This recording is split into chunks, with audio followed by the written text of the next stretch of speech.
Você filmou um documentário que conta a história da sua família e do seu pai. Um dos temas do seu documentário foi um trauma. Pensando nisso, como o cinema pode ser uma ferramenta de cuidado emocional? Eu diria que ele não é uma ferramenta de cuidado, mas de elaboração emocional. Uhum, Por que que eu falo isso? Porque quando a gente filma um documentário, alguma coisa assim, a gente traz esses temas, por exemplo, no meu caso foi o trauma, uhum, e muitas pessoas se identificam com o tema, né? Porque uhum. qual família que não passou por um evento traumático, né? De vários níveis. E quando a gente cria essa identificação, a pessoa do outro lado ela se sente emocionalmente acolhida também. Pô, tem alguém ali Sim, do outro lado da tela falando coisas que eu sinto e que às vezes eu não sei nem expressar em palavras. uhum, Então ela consegue fazer uma elaboração emocional, né? Então perfeito. acho que o cinema tem esse papel mesmo de identificação e elaboração. Débora, você acha que temas assim, por exemplo, como saúde mental, é tratado com profundidade no cinema hoje, no cinema nacional? Acho que não. Uhum. Não, acho que não. Acho que ainda tem muito para se explorar mesmo. Tem alguns filmes que falam sobre esse, né, sobre esse tema, mas eu desconheço, tá? A grande maioria deles. Mas o que dá para fazer é pegar filmes que têm outras temáticas e trazer para cima esse tema, né? Então, quando a gente tem filmes que falam, por exemplo, sobre, não sei, adolescência, sexualidade, enfim, outras coisas, a gente pode acabar fazendo uma troca ali, né? E qual o papel da arte na elaboração das traumas pessoais ou coletivos? Tem um pouco a ligação com a primeira pergunta, né? Sim. Que a gente, que a gente trouxe. Na questão eu vou falar um pouquinho mais do coletivo Uhum, agora, né? Eu acho que a arte ela tem esse poder de não deixar no esquecimento, né? Temas importantes, temas históricos. uhum, E isso é importante para o coletivo mesmo, para a gente elaborar como sociedade e não deixar esquecer e repetir os mesmos erros, perfeito. né? Quando a gente faz um registro de momentos históricos importantes, a gente pode revisar, voltar para esses temas, né? Uhum, E, e trazer eles à tona, assim. Eu vou até contar uma historinha que eu acho legal. Quando eu era muito criança, eu assisti um filme que chamava, na escola, né?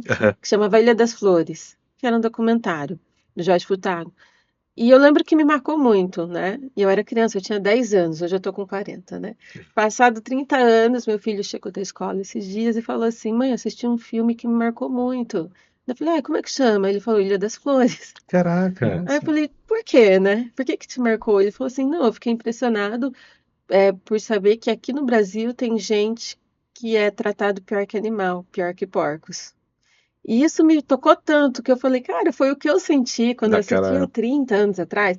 Então, para você ver o poder da arte, assim, Uhum, do coletivo, para educar, para dialogar e para trazer temas que são importantes, né? sim. Naquela época e ainda hoje. Ainda hoje. Nossa, mas esse documentário, eu lembro que eu assisti ele na época da escola e revi ele há pouco tempo. E ele tem uma estética, assim, bem marcante, né? Forma, a fotografia, né? Eu não sei, tem uma coisa, assim, que mexe com a pessoa, né? Não só a Sim. mensagem, mas a forma que é feito, né? Sim, e é interessante o começo, ele é bem didático, né? Que ele vai Uhum. explicando a diferença dos animais para dos homens, né? Que é do nosso, como que a gente movimenta, porque que a gente, e daí ele vem daí ele vai se aprofundando, assim, e ele realmente, ele marca, tanto esteticamente como o tema, né?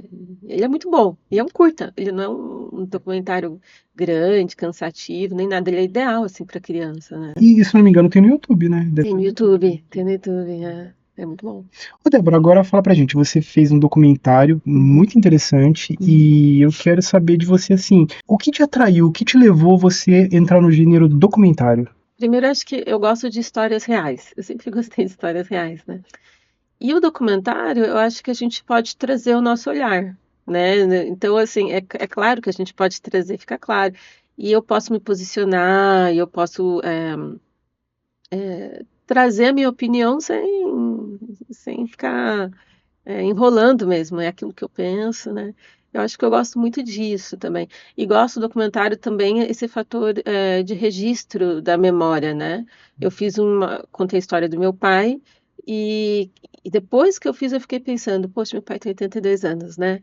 E eu fiquei pensando, e tá bastante doente, inclusive, e eu pensei assim, nossa, que legal, porque o dia que ele se for, eu vou poder rever o rosto dele, a voz dele, por muito tempo, né? Por anos, assim.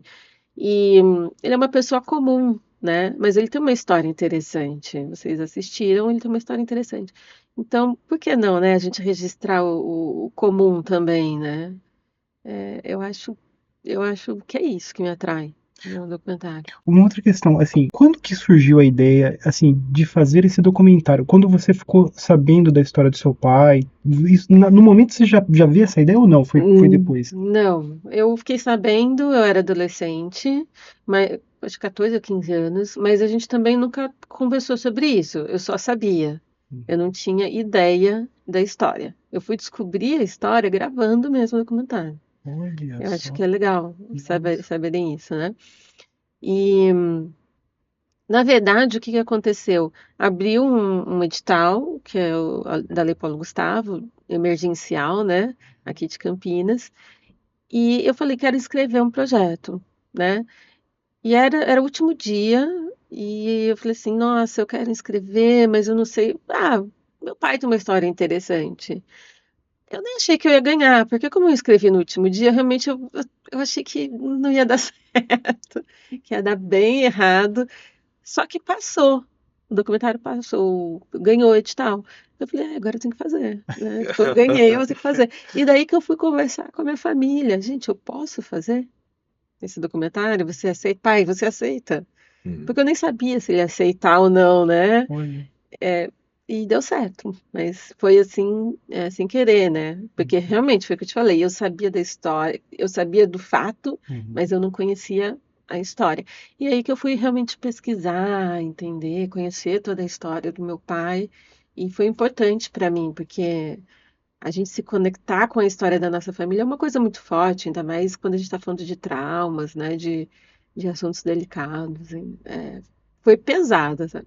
Comecei até ir no psicólogo depois disso, Caraca. para tratar os meus próprios traumas, assim. E ele, como que ele ficou vendo a história dele?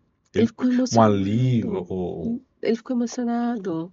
Por quê? Porque, a gente fala muito isso no documentário, que como é ruim ser silenciado, como é ruim você não poder contar a sua própria história.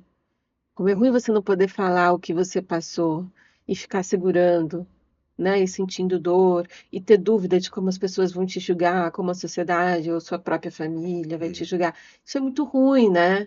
Então quando você consegue expressar e muita gente te abraça, é um sentimento legal mesmo, né, de se sentir amado, de ouvido, né, de uma escuta ativa, assim. Ô, Débora, mas assim, logo de cara, ele aceitou, porque eu penso assim, porque um tema como esse vai tocar em algumas feridas, assim, né, Uhum, bem profundas, assim, uhum. e ele topou, assim, logo de cara, como que foi?